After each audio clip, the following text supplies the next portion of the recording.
assalamualaikum warahmatullahi wabarakatuh. Welcome back again to Putri Rahma Channel.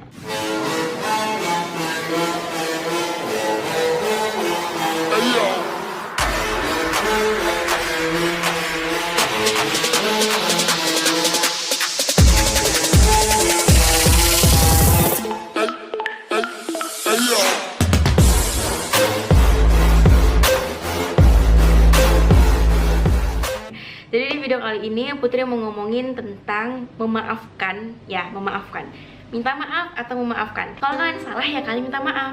Kalau kita disakitin, kita dikecewain, kita dikhianatin, kita memaafkan. Teman-teman pernah nggak sih ngerasain sakit hati gitu, ngerasain apa ya, kok kayak gini gitu, dia kenapa seperti itu sama kita, atau ngerasain pengen benci sama orang tanpa alasan. Pernah nggak? Saya juga pernah kayak gitu. Teman-teman nyikapinnya tuh gimana? Marahkah? Musuhi dia kah? Balas dendam kah? Atau diam? Ya memang itu semua haknya teman-teman sih kalau mau ngelakuin itu, terlepas dari hak karena kita manusia gitu kan. Jadi ya bebas-bebas aja mau gimana cara kita merespon apa yang orang beri sama kita, tuh hak kita gitu. Nah, bagaimanapun yang kalian harus tahu, memaafkan kesalahan orang lain itu bukan berarti kita menghapuskan dan menghilangkan masa lalu yang pernah dia buat bahkan menyakitkan untuk kita gitu loh guys. Sekalipun kita emosi, sekalipun kita dendam, itu bukan langkah atau solusi untuk mengurangi beban. Malah itu menambah beban dalam pikiran, dalam hati, dalam hidup. Kita tidak mau, suka tidak suka, emosi atau tidak, kamu harus bisa memaksakan diri kamu untuk bisa memaafkan orang lain. Harus. Memang memaafkan itu nggak mudah, semuanya perlu proses. Iya, saya juga kayak gitu, perlu proses. Nggak langsung kita dihina, kita salah, ya minta maaf atau langsung memaafkan. Itu semua butuh proses. Waktu yang menjawab teman-teman. Dengan adanya kebaikan dalam diri kita atau bagi orang lain atau sebaliknya gitu, itu juga bisa menjadikan alasan untuk kita mudah memaafkan orang lain. Contoh, saat seseorang ini membuat kesalahan sama kita, bahkan mungkin kesalahan ini udah menyakitkan di hati kita kali gitu ya kan. Kita juga kayak mau maafin juga kadang ya udah sakit kali. Nah, tapi yang bisa jadi alasan untuk kalian bisa maafkannya adalah kebaikan dia. Mungkin dulu kalian pernah jatuh sejatuh-jatuhnya, dia yang bantu kalian. Mungkin apa ya, kebaikannya bisa mengurangi beban dalam diri kalian. Tapi saat dia memiliki kesalahan sama kita, ya mungkin kita anggap aku nggak bisa maafin dia, udah terlalu over, menyakitkan. Tapi karena kebaikan dia, kita bisa memaafkan dia. Nah, intinya apa? Karena kebaikan orang tersebut itu ada bisa menjadi alasan kita untuk bisa memaafkan kesalahan dia gitu. Bahkan ahli psikologi juga mengatakan bahwa kalau kita memaafkan orang lain, itu bisa berdampak pada kesehatan fisik kita. Kesehatan fisik kita, spiritual kita, terus mental kita, itu juga berpengaruh dalam psikologis kita gitu. Tiap manusia itu bisa menerapkan moodnya masing-masing. Ada manusia yang mungkin gampang marah, depresi karena nggak bisa dapetin solusi. Marah langsung kayak ngeblok gitu depan umum atau gimana gitu. Ya karena memang sifatnya seperti itu atau moodnya lagi seperti itu gitu. Mungkin karena adanya ketidakadilan pada diri, perbaikan diri terhadap kita dan orang lain, atau ada masalah atau begini begono dan lain-lain gitu kan.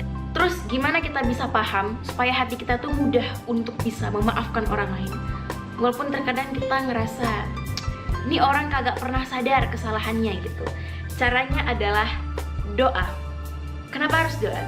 Doa adalah sinyal dan cara paling ampuh untuk bisa menggerakkan hati orang yang mungkin kurang sadar diri atas kesalahannya terhadap kita menjadi sadar diri gitu.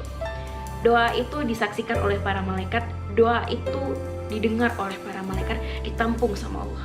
Allah itu nggak pernah tidur, Tuhan itu nggak pernah tidur. Sekalipun kalian doa yang menurut kalian mustahil, tapi kalau bagi Allah kun fayakun pasti terjadi. Mungkin dengan kita berdoa, insya Allah ada jalan di mana dia mau minta maaf sama kita, atau kita lebih dimudahkan untuk memaafkan kesalahan orang itu, bahkan sesakit-sakit apapun yang kita rasakan. Kalau Allah udah bilang skenario-nya seperti ini, kita harus terima. Contohnya misalnya kalian pingin satu hal gitu ya kan, kalian ngerasa ini nggak mungkin. Contoh mungkin dari segi ekonomi kalian nggak akan sanggup, terus mungkin dari segi pemikiran sendiri kalian tidak akan sanggup, tapi Allah bilang kun fayakun itu bakal terjadi dan kamu bakal bisa mendapatkan apa yang kamu mau. Ya itu keajaiban gitu. Sama dengan hati kita, yang menggerakkan hati A, menggerakkan hati B, C, D, itu Allah. saya, hati saya, mama saya, papa saya, keluarga saya, abang saya, usaha, semuanya itu milik Allah. Jadi kalau kita mau, nih agak ngelenceng ya, kalau kita mau orang suka sama kita yang kita mungkin kayaknya dia nggak suka sama aku, aduh mustahil. Nggak ada yang mustahil di dunia ini selagi kalian itu percaya dan yakin kalau semuanya itu atas kehendak Allah gitu. Kalian doa, kalian maunya apa, tiba-tiba tergerak hatinya. Yang gerakkan hatinya itu bukan dia tapi Allah gitu. Jadi doa supaya kalian dimudahkan untuk selalu bisa memaafkan orang lain, dan orang yang nggak tahu diri jadi tahu diri gitu guys. Jadi minta maaf sama kalian, kalian maafin dong gitu. Karena doa itu selamanya tercatat di langit. Orang yang sering berdoa adalah orang yang sering bersyukur.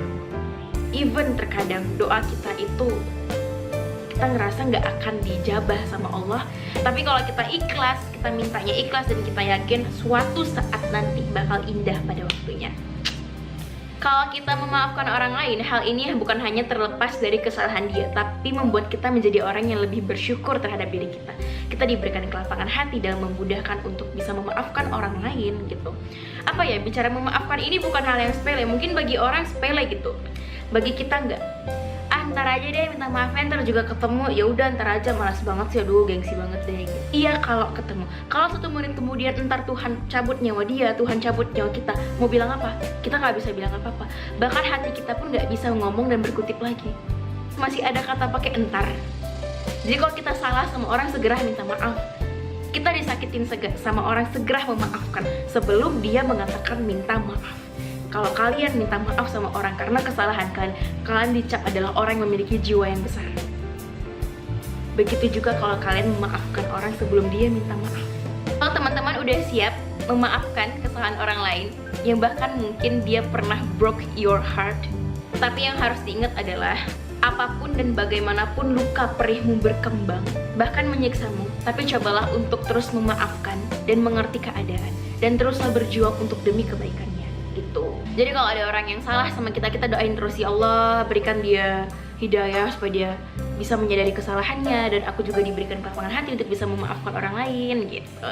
Doa aja deh sama Allah mah nggak pernah tidur, Tuhan mah nggak pernah tidur. Kalau kalian yakin, kalian ikhlas, pasti ada jalannya kok gitu. Nah teman-teman pasti juga pernah buat salah kan? Nah, kata yang pertama kalian ucapkan apa? Maaf ya, maaf, bahkan sorry ya, salah. Itu bisa aja disengaja atau tanpa disengaja gitu. Nah, pada umumnya manusia itu lebih memprioritaskan atau mendahulukan gengsinya. Yang kayak aku bilang tadi, ntar deh, males juga, aduh mending dia duluan deh yang minta maaf, padahal kita yang salah gitu. Jangan gitu. Bahkan yang nggak salah yang malah minta maaf, malu dong. Masa dia yang kita salahin, dia yang sakitin, dia yang minta maaf, lur sama kita gitu, malu dong gitu. Kenapa terjadinya gengsi? Mungkin karena ada kesombongan dalam diri kita. Contoh, aku lebih kaya dari dia, aku lebih cantik dari dia, aku lebih pintar dari dia, aku lebih kece dari dia, aku lebih famous dari dia. Hilangkan semua pemikiran dan mindset seperti itu. Semua manusia di mata Allah dan mata Tuhan itu sama. Gak ada yang lebih tinggi, gak ada yang lebih rendah. Selagi dia punya hati, dia punya pikiran, dia tetap manusia yang sama seperti kita. Sama-sama makan nasi, sama-sama punya perasaan, sama-sama bisa senyum, ketawa, bahagia, dan lain-lain. Sama-sama manusia. Ini gak ada, semuanya sama.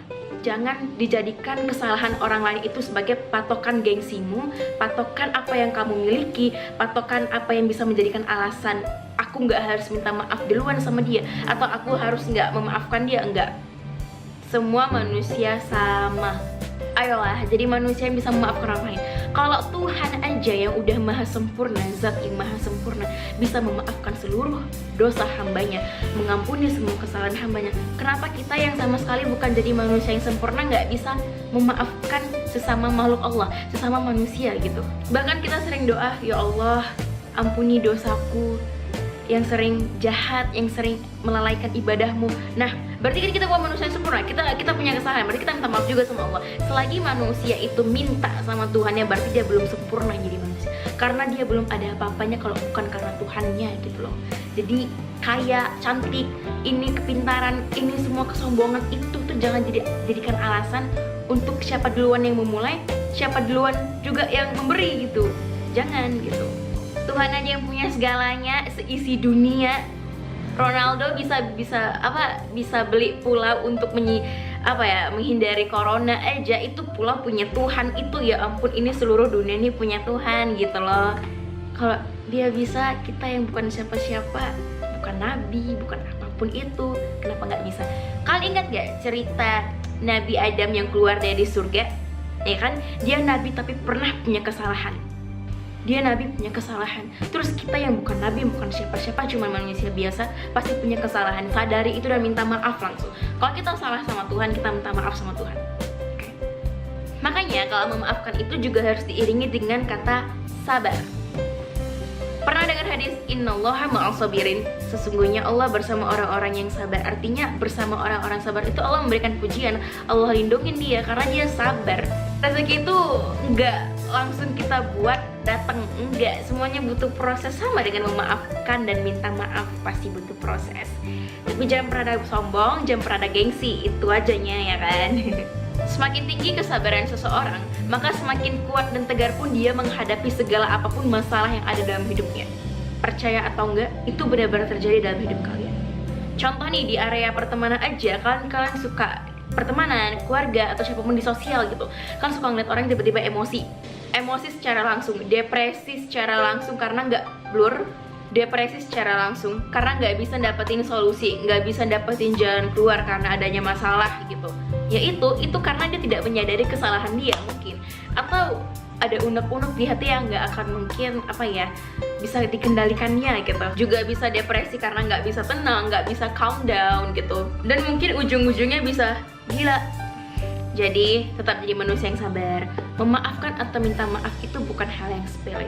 Bagi orang sepele, bagi kita enggak. Umur nggak ada yang tahu, hidup nggak ada yang tahu. Kita bisa bilang sekarang kita sehat, 1 menit kemudian kalau tiba-tiba Allah kasih penyakit, Allah tarik harta kita, Allah tarik kepintaran kita. Manusia itu lebih dihargai kalau dia memiliki EQ yang tinggi dibandingkan IQ yang tinggi. Pintar pun kita, tinggi pun IQ kita, kalau kita nggak punya moral dan etika terhadap orang lain, sorry ya ngeng terhadap orang lain, kita nggak akan dihargai orang. Lebih baik jadi orang yang biasa aja tapi EQ dan moralnya tinggi. Itu yang lebih dibutuhkan sekarang di dunia ini dibandingkan ya begini begono. Ya kalian tahu virus corona itu terjadi karena apa? Mungkin saking pintarnya penduduknya terjadilah virus itu ya. Kalian mendefinisikan sendiri.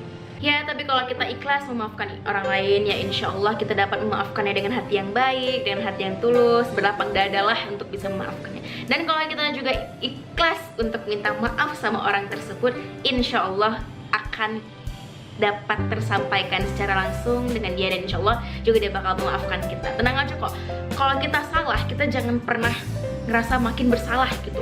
Pasti kalau kita minta maaf sama orang itu pasti akan menilai kita punya jiwa yang besar. Pasti dia akan lebih menghargai dan mengapresiasi maaf kita, sehingga apa? Dia memaafkan kita guys gitu. Jadi teman-teman, memaafkan atau minta maaf itu sangatlah penting dalam hidup kita. Kebaikan terus ada, rezeki terus ada, kita dibebaskan dari penyakit hati. Penyakit hati itu bukan cuma penyakit kanker hati, bukan masalah penyakit hepatitis A, hepatitis B, tidak. Dendam, emosi, terus dengki, itu juga penyakit hati. Yang awalnya kita punya hatinya baik karena ada sifat seperti itu, kita juga punya penyakit hati. Tapi masalah penyakit hati seperti itu nggak usah ke dokter, kita cukup benahi diri, kita sadar aja, kita coba untuk rendah hati, kita coba untuk berlapang dada, menerima masalah, kesalahan orang lain, memaafkan atau minta maaf. Itu nggak perlu ke dokter, nggak perlu pakai resep minum obat pil, nggak perlu. Jadi kalau kita berbuat baik pada orang lain, gitu kan, insya Allah Allah datangkan juga rezeki yang baik. Kalau kita buat kebaikan pada orang lain, insya Allah Allah berikan juga apa yang kita mau, selagi itu juga yang terbaik gitu. Karena kebaikan itu adalah pahala. Tuhan sangat menyukai dengan kebaikan karena kebaikan adalah pahala. Dan Allah dan Tuhan juga sangat menyukai kebaikan dari kalian dan juga bagi hamba-hambanya. Nah itu guys, jadi kalian harus jadi orang yang suka memaafkan. Gak apa-apa, sakit-sakit, yang penting dalam hati kita udah ikhlas maafinnya. Memang gak mudah, betul gak mudah, apalagi kalau orangnya ini orang yang dekat sama kita, terus pernah nyakitin kita. Rasanya kayak ya Allah, aku udah baik sama dia, udah dekat, tapi kok ujung-ujungnya endingnya gak enak, sakit hati gitu. Gak apa-apa, tetap berbuat baik aja sama dia, walaupun dalam hati unek-unek udah gak enak nih. Gak apa-apa, tetap stay cool, be calm gitu. Ya insya Allah Allah itu punya cara, Allah tuh punya cara gimana cara bisa buat hambanya bersatu dengan kebaikan, ya kan? Kalaupun kalian berpisah dengan keburukan, itu salah kalian. Karena Tuhan itu nggak akan memberikan keburukan bagi hambanya kalau bukan karena hambanya sendiri yang minta. Gitu. Kan saya udah bilang kalau kita baik jadi orang pasti rezeki itu yang datang juga baik gitu ya kan, kebaikan terus itu akan datang dalam diri kita. Kalau kita memiliki sifat yang buruk, kita memberikan dampak buruk bagi orang yang keburukan juga datang sama kita, jadi bumerang. Jadi apa yang kita lakukan di dunia ini bumerang lagi ke diri kita gitu. Jadi mau jadi orang baik atau orang jahat, jadi orang baik jadilah orang yang mudah memaafkan, sabar, ikhlas, dan suka meminta maaf. Kalau mau jadi orang yang buruk ya dendam aja, dendam, dengki, benci, iri hati, udah gitu aja terus, nggak apa-apa. Kalau ya hidup tuh pilihan, kalian mau masuk ke surga atau neraka, menjadi orang baik atau menjadi orang buruk gitu kan. Itu semua tergantung sama teman-teman. Setiap manusia itu punya pilihan dan konsekuensi masing-masing dalam hidupnya gitu. So teman-teman, makasih yang udah dengerin dan mau singgah ke channelnya aku. Semoga ini bermanfaat sama teman-teman. Ini hanya sekedar sharing buat teman-teman, karena kita adalah manusia biasa. Kita nggak ada yang luput dari kesalahan. Sekalipun orang bilang kita sempurna, ya udah cantik, pinter, tinggi, karena aku juga pernah ngerasa orang seperti itu gitu. Ini orang cantik, tinggi, pinter, kayaknya punya segalanya di kehidupan ini, tapi kita nggak tahu hati dia gimana, kita nggak tahu dalamnya di dalam diri dia tuh gimana. Cuman Allah dan dia doang yang tahu. Sempurna hanyalah milik Allah. Jadi kalau kalian mau jadi orang yang baik, dihindari dari hati yang dengki. Kalian doa sama Tuhan kalian doa sama Allah, semoga ya selagi kalian minta itu baik demi kebaikan, ya pasti dikabulin kok. Intinya adalah maafkan orang lain, dan maafkan orang lain. Minta maaf saat salah, maafkan ketika disalahkan. Oke. So teman-teman, makasih yang udah singgah ke channel aku, makasih yang udah dengerin sharing dari aku. Semoga bermanfaat sama teman-teman juga. Terus teman-teman gimana ya, kalau kalian perlu request atau apa, kalian cukup komen di bawah. Insya Allah kalau ada waktu dan aku bisa memahami requestan dari kalian, pasti Uti buat kok, tenang aja. Selagi itu yang positif pasti saya ikutin kok. Selagi itu positif ya, kalau yang enggak, mohon maaf saya mundur. Oke deh guys, jangan lupa di subscribe, like, dan share ke sosial media yang kalian punya. Oh ya, di samping subscribe itu kan ada kayak loncengnya gitu, hidupin dong untuk notifikasi. Jadi kalau seandainya aku buat video lagi, terus aku upload, itu langsung tersampaikan di gadget atau pemberitahuan kalian gitu, oke? Jangan lupa subscribe, like, comment, share ke sosial media kamu ya. Dan semoga kalian suka dengan video ini. Kalau disuka di like, kalau kalian rasa ini bermanfaat buat kalian, segera di like. Kalau nggak ngerasa juga, aduh itu perlu dipertanyakan. Begitulah. Oke ya, saya Putri Eva. See you soon on my next video. Bye. Assalamualaikum warahmatullahi wabarakatuh.